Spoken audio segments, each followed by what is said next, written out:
Hello बच्चों, let's see the question. And the question says that what is recombination? Discuss the application of recombination from the point of view of genetic engineering.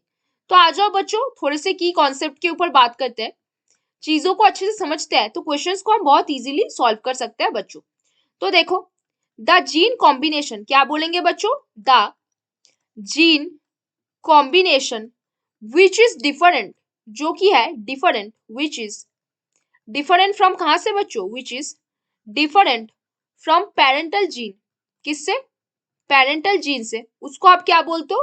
Recombination बोलते हो, is called recombination, है ना बच्चों? आप थोड़े से और इसके बारे में डिटेल में जानते हैं। देखो बच्चों, जब हम मियोसिस प्रोसेस करते हैं उस टाइम पे हमारे जीन में क्रॉसिंग ओवर और रिकॉम्बिनेशन काफी ज्यादा होता है ना? हमने तो ये जाना है। दिस कैन हैपन नेचुरली, कब होता है?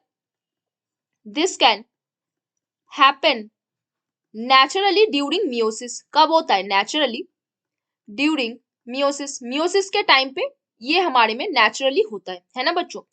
This also artificially done by genetic engineering, this can also be, ये कब होता है? This can also be artificially induce by, artificially induce, artificially induce through genetic engineering, genetic engineering में भी इसमें इसका इस्तेमाल किया जाता है ना बच्चों? जेनेटिक इंजीनियरिंग में भी हम इसका इस्तेमाल करते हैं।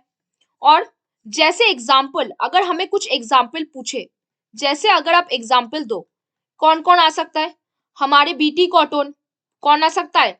हमारे बीटी कॉटन, और हमारे बीटी ब्रिंजल, क्या आ सकता है बच्चों? BT brinjal, those are produced through, those are produced by genetic engineering, produced by कहां से?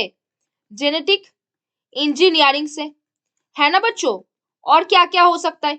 लाइक बहुत सारे vaccine, many vaccines, many vaccines are the product of, are the product of genetic engineering, product of क्या? Genetic engineering.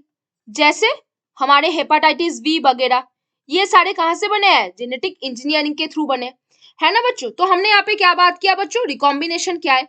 Recombination एक gene combination है जो parent के gene से काफी ज्यादा अलग है, इसको आप क्या बोलते हो? रिकॉम्बिनेशन।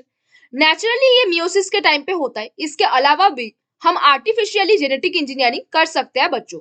जैसे आप जानते हो बीटी कॉटन, बीटी ब्रिंजल वगैरह, ये सारे जेनेटिक इंजीनियरिंग के थ्रू बने।